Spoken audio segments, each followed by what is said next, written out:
And now, time for weekly show with a passionate India lover, chairman of ITV Gold and Parikh Worldwide Media. Get ready for loving sharing from physician, philanthropist, publisher, and India advocate in this week. Namaskar. Once again, I have with me a Padma Shri recipient, Dr. Sudhir Parikh, in our weekly show that is this week with Dr. Sudhir Parikh, right here on ITV Gold. Namaskar, Doctor. Namaskar. How are you doing? Very good. Namaskar, everyone. So, Doctor, let's start with the recently concluded G7 summit in Italy. So, tell me what were your, key takeaways from this? Well, G7 is a really the most economically successful 7 nations of the world. It's called G7, and obviously this summit is mainly meant for economic strategy, economic partnership, economic development of those 7 countries: USA, UK, France, then Canada, Russia, and China, and they usually invite a few important countries. For example, India. India is being 1.4 billion people. India's economy is coming up, going up, and very fast. So they invited our Prime Minister too. And not only this is the first time, but our Prime Minister always went there. Even Manmohan Singh went for 10 times. And before that, Bajpayee went for 5 times. So, so invitation to G7 meeting to the Prime Minister of India is very normal tradition.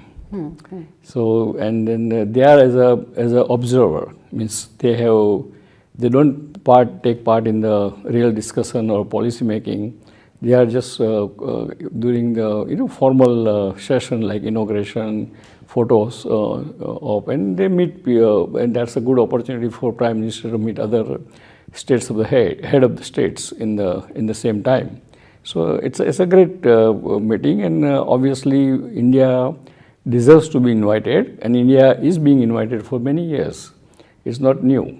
So I mean, so many people may think that it's new here this time. So you are saying, like, India deserves to be invited, and it is there like every year. So for last 20 years. Why? Huh? Why? No, because India is a very large, 1/5 of the world population is India. So one third, so everyone has to, and there is the largest middle class in India, and and India's economy is doing very well right now as compared before, right?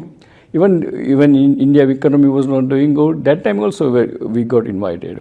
So because this is a kind of platform where all this G7 nation wants to come and do the business, and that's why they want India to be part of it.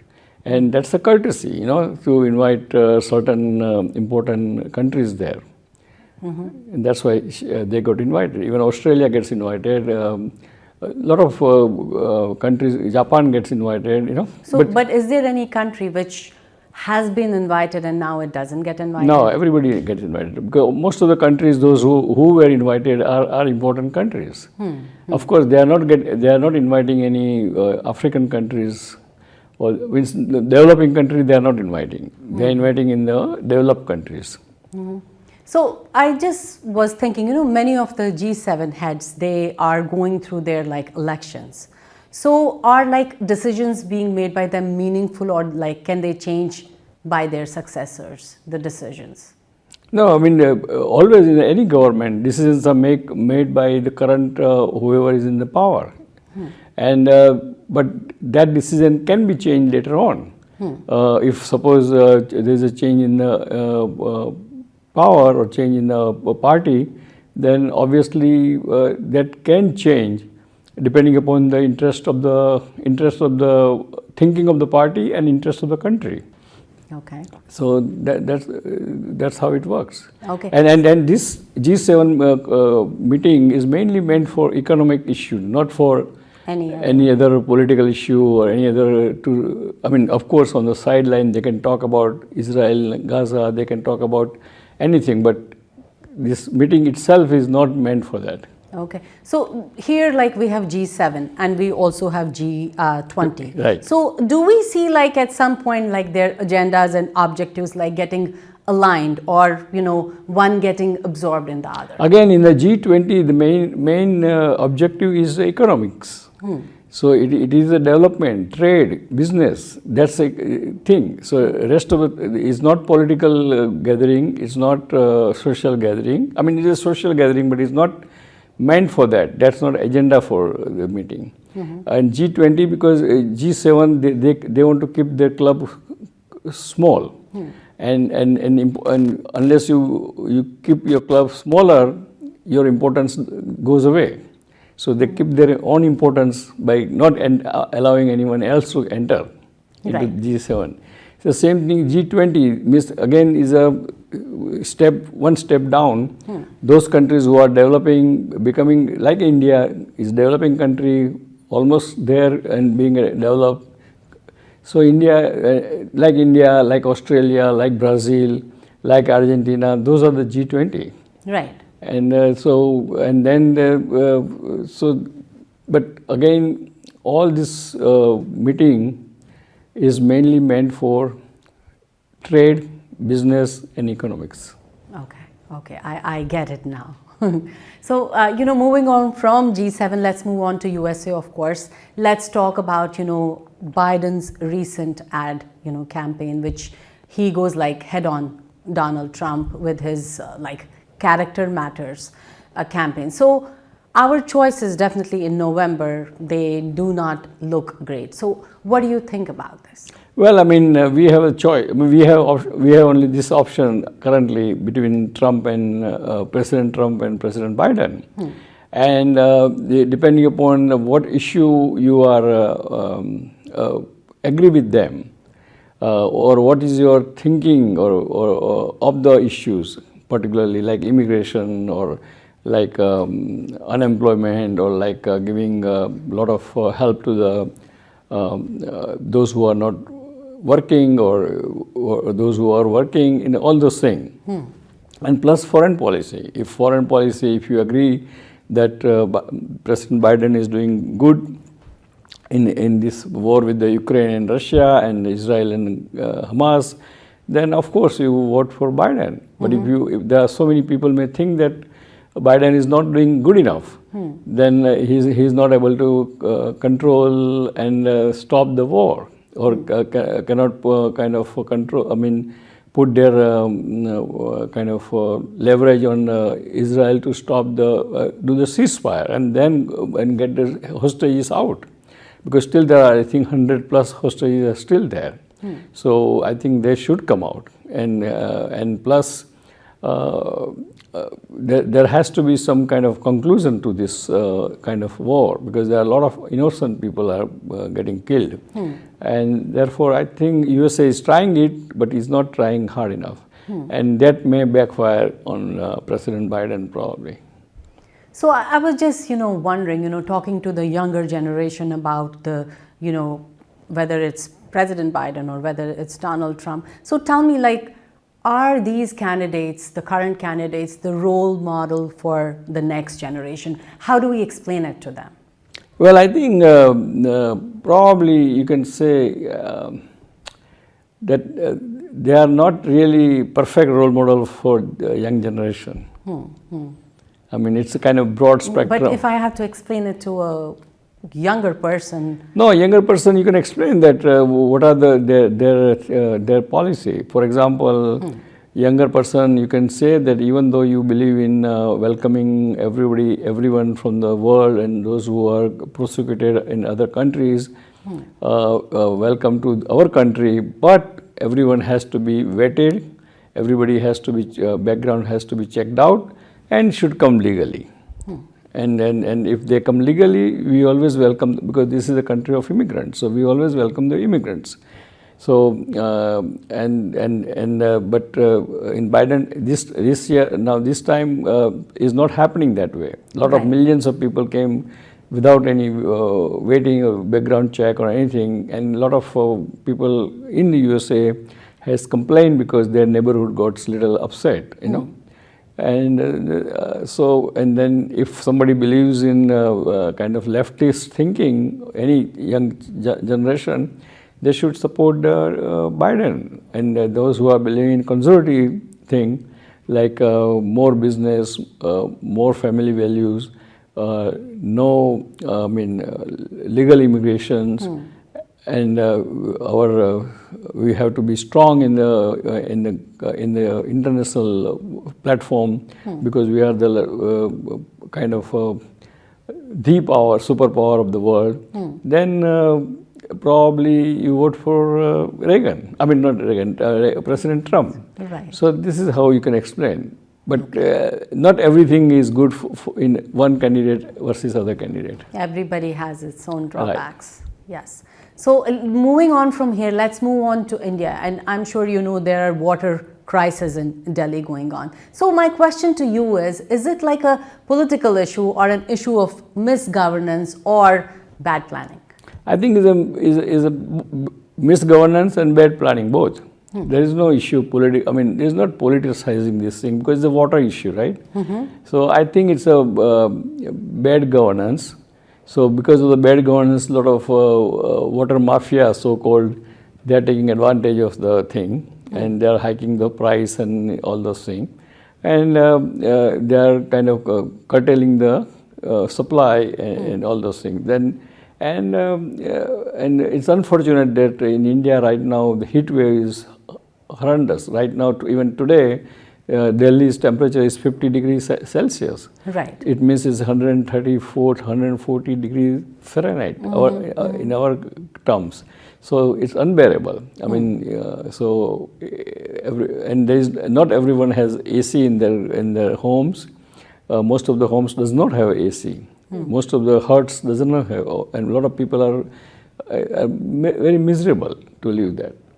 So, of course, we are talking about the water crisis. So do you think like the neighboring states can help and share, this is the basic fundamental right of a citizen to have water? Yeah, they should. And the government of the day should make sure that they make an arrangement from the neighboring state to get enough water supply to the Delhi.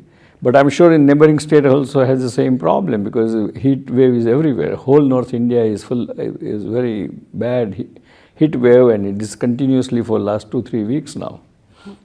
So now after this, let me talk about the T20. So, which was like the T20 World Cup, and biggest upset was like, Pakistan team did not qualify for the Super 8. So my question to you is like, should like politicians be running cash-rich sports like cricket? Well, politicians. We are saying politician running, but I think it's a private business run by BCCI.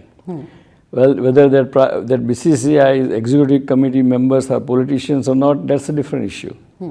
But so it's a business, and so whether Pakistan becomes part of the Super 8 or not has nothing to do with the people who are running because all those the Pakistan team, all those players, they won against the India in Ahmedabad last year, right? So the players are the same. So, but they are not because this is like any other game. The only you are good the day you play good. If you don't play good, you are not good. So that's the way it is. So you cannot kind of blame somebody else for their failure. For example, yesterday somebody was telling me my photograph somebody saw with Virat Kohli in the newspaper. So one of my friends said that I'm proud of you, Sudhir, but I'm not proud of Virat Kohli because he got out in 2 runs. He did that for both the matches. Right, and plus that Rohit Sharma, yeah. Rohit Sharma. Yeah, he also got out with less than 10 votes. So, 10 runs. So, it means they are getting so much money and they are not worth it, So, but that can happen. Yeah, that can happen. But it's a game. It's a game. It's a Any game. game you can win or you can lose, depending upon your performance on the day of the game. Absolutely, absolutely. And I think, as they say, every dog has his day. Probably it was Right. not there. And so nobody. I mean, there's no need to blame anyone for that. Wonderful. So let's go to our favorite round, which is the rapid fire round. And you know the rules: yes, no, or just a one-liner Right. answer. And the first question is from Rahul. And Rahul is asking, Rahul Gandhi is keeping Raebareli and Priyanka is jumping into contest in Wayanad. A strategic decision positioning for UP state elections, yes or no? Yes. Okay. And second one is from Ashok. He wants to know, will BJP get their act together in Maharashtra before the assembly polls this year? Yes or Well, no? they're trying to. Yes, they're trying to, but probably time is running out on them. All right. And next, Venu wants to know, for US presidential elections, which way is the swing voter leaning so far? I think, in my personal opinion, is a 50-50%. Means both candidate has equal chance of winning, depending upon who does what kind of campaign, who speaks kind of who does unforceful error in the speaking, and so forth. But I think both has solid people behind them, and they have 50-50 chance. Means none of them has better than other. And Shazia wants to know, in the T20 World Cup, India is with Australia, Afghanistan and Bangladesh in their Super 8 group. Which two countries will move to semi-finals? So probably India and Australia, they will be in the semi-final, All right, so looks like Australia is your favorite team too. Right. All right. Now this question is from me to you. I want to know, since we have heat wave going on, I would say globally right now. So just tell us, any quick tips. Well, I mean, health-wise, the quick tip is the people, those who are elderly, means 60 and above, or those who have some morbidity, means associated cardiac condition or associated heart condition, cardiac condition, lung condition, they all should be very careful and preferably stay, or even the allergy and asthma, they stay indoor in a AC controlled situation, and just ride the whole wave of the heat wave, and of course drink a lot of fluids, and be kind of don't do any strenuous work which makes you kind of perspire a lot, and that can trigger the sometime heart event. So I think those are the real tip. Are there like timings when they can go out, like mornings? Yeah, I know evenings? they should go out usually in the evening. Okay. Because morning is again the pollen count is high. So those who are suffering from the allergy and asthma, So is this the pollen season right now? then this is the pollen season. So for them it's not good. But I think best way is just relax in the home, drink a lot of liquids and fluids, and enjoy. Yes, enjoy with chai and samosa. So thank you so much. But before you give out this week's message, I want to remind our viewers that you can follow Dr. Sudhir Parikh on Facebook, which is at Dr. Parikh, and you can also follow him on Twitter. The handle is SUDPARIKH. Please go ahead with your message. Well, I mean, we are entering in the summer months. Everyone is ready to enjoy outdoor life. And so please try to go away from your home as much as possible. Enjoy the outdoor life, play the sports, play the golf, tennis, whatever you like it, and be part of the summer. And because summer now started, almost half is over, so only 6 weeks to go before you will start feeling the cold. So enjoy yourself. After saying that, I would like to say goodbye. See you next time. Thank you so much. Thank you. Okay.